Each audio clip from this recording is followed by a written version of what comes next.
Hello, everyone, and welcome back to our weekly Sunday school lesson. I am Elder Latanya Milliken of the All Nations Church in Oakland, California. My pastor is Bishop Terrence L. Milliken, and this is Lesson 8 in our fall quarter. The date of this lesson is October the 23rd, 2022, and we are in the book of Leviticus, the 22nd chapter. Today we're highlighting the 17th through the 25th verse. Stop there, and then we pick up on the 31st verse and go to the 33rd verse. The subject today is obedience in offerings. And before we get started, of course, I want to give a shout out. We had a birthday in the family, Giannis Nelson, this week. He had a birthday.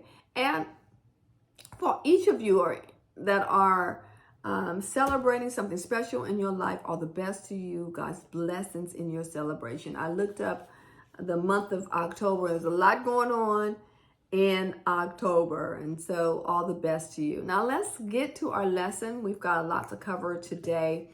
I want to start with talking about the book of Leviticus. So when you think about Leviticus, the first half from the first chapter to the 16th chapter focuses on the sacrificial system and how you approach God. We've learned that God is a holy God, and you cannot come in his presence the way you desire. He gives us instructions, rules, regulations, and ordinances on how to come in his presence. And then the latter part of Leviticus, the 17th chapter to the 27th chapter, talks about holiness and morality. And so in this particular lesson, we're going to talk a little bit about sacrificial offerings. And now, of course, I'm going to kind of give you a broad context and kind of connect the dots for you. And with that said, I want to start with the children of Israel.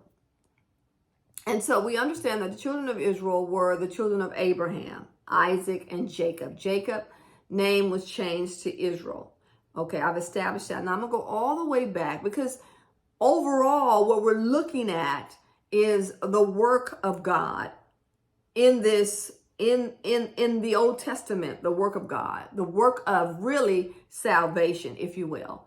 And so we all know that God created humanity, and he had a relationship with Adam, and Adam sinned, and sin separates from God. So when they sinned, they was separated, they was put out of the garden, and then there's this long time period where God is quiet, and men become evil, and they live 400, 500, 600, 700, 900 years.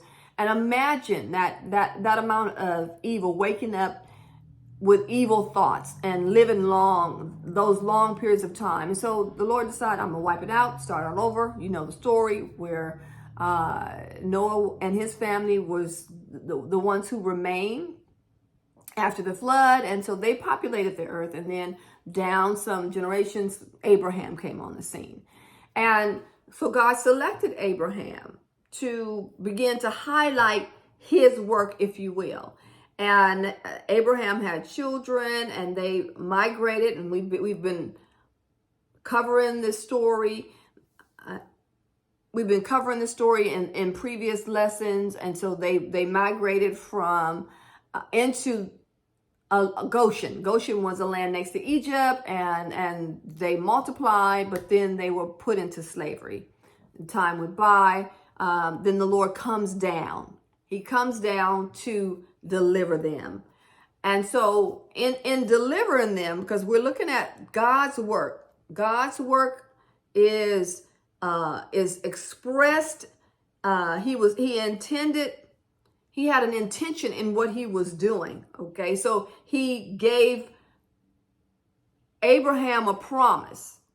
He says, I'm going to bless you. I'm going to multiply your descendants. I'm going to make your name great.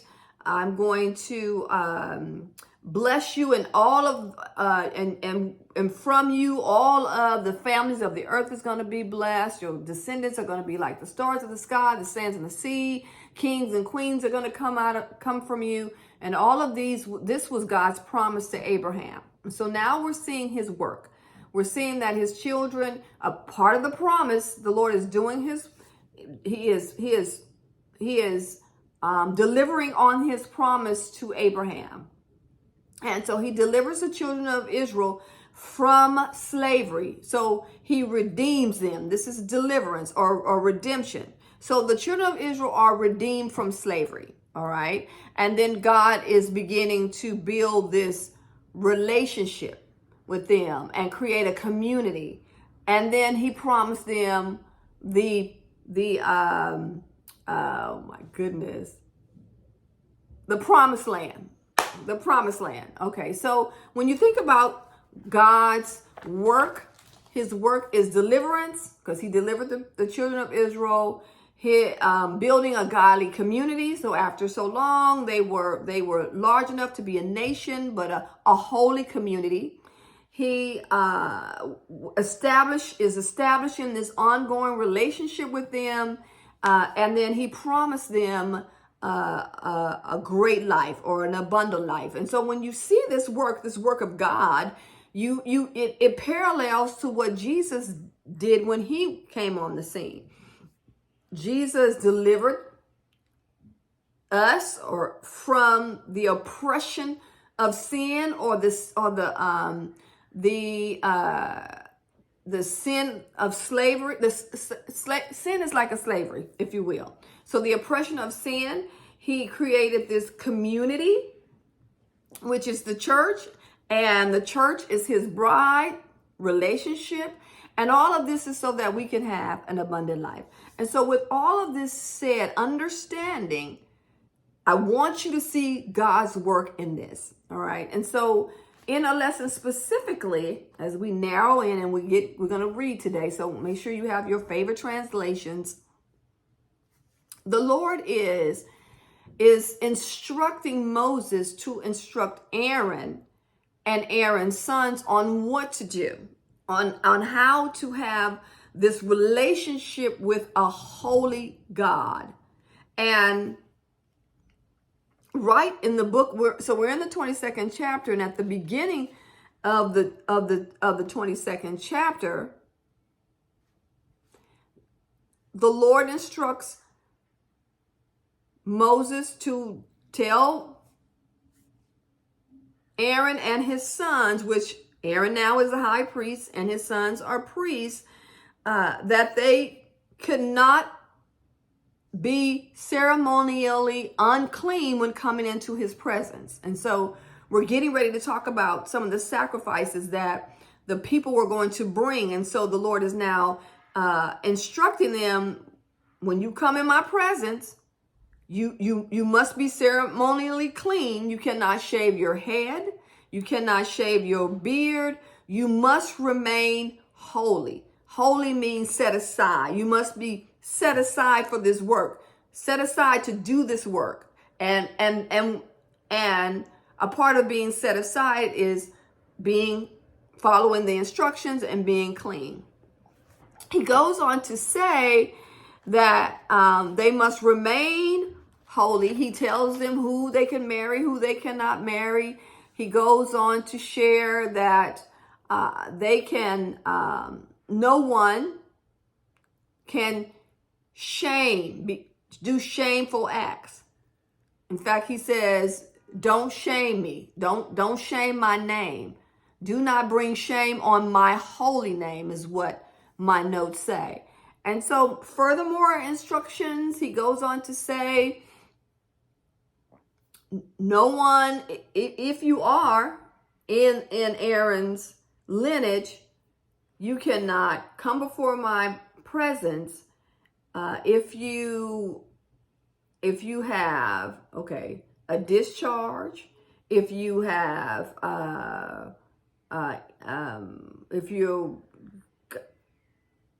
oh my goodness, what is these, some of these things? If you have a skin disease, if you've touched a dead body, and a few other things. So they could not, my point is, there are some things that they could not do. And so the Lord was giving them instructions on what they could not do. And if they had a skin disease or a discharge or emission of semen or had touched anything clean, they were considered unclean for the day. They had to go home, take a bath, and a night had to pass the next day then they were clean, and then they can eat the ceremonial food.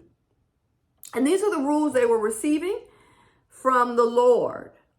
Okay. And so we're going to read in just a second. You have your Bibles to Leviticus 22 and 17.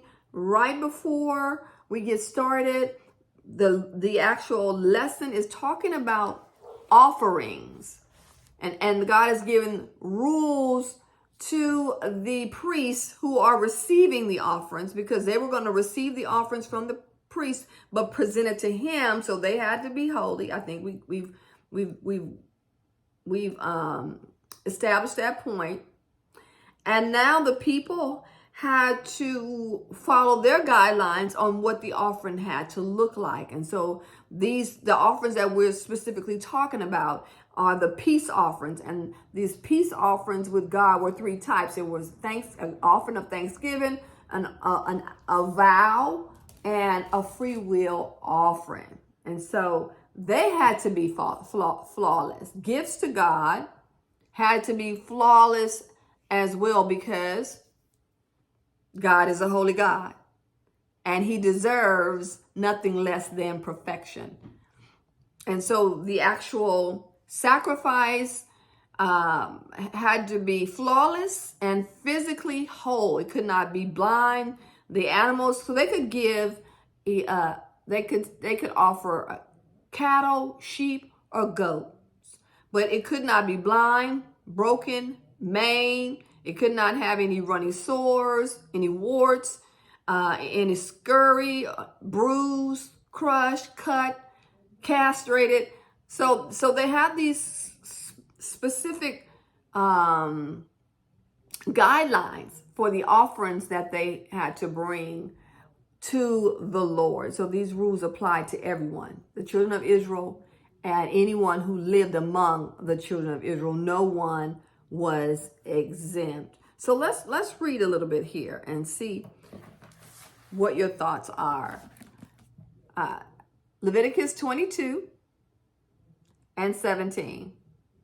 And the Lord said to Moses, give Aaron and his sons and all the Israelites these instructions, which apply both to native Israelites and the foreigners living among you. If you present a gift as a burnt offering to the Lord, whether it is to fulfill a vow or is a voluntary offering, you will be accepted only if your offering is a male animal with no defects. So they could offer, but it had to be perfect. Male animal with no defects. It may be a bull, a ram, or a male goat. Do not present an animal with defects, because the Lord will not accept it on your behalf. Verse 21. If you present a peace offering to the Lord from the herd or the flock, whether it is to fulfill a vow or a voluntary offering, you must offer a perfect animal. It may have no defects of any kind. You must not offer an animal that is blind, crippled, or injured, or that has a wart, a skin sore, or scabs. Such animals must never be offered on the altar as special gifts to the Lord. If a bull or a lamb has a leg that is too long or too short, it may be offered as a voluntary offering, but it may not be offered to fulfill a vow.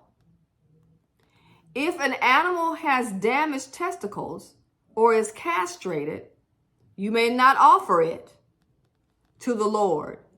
You must never do this in your own land, and you must not accept such animals from foreigners and then offer it as a sacrifice to your God.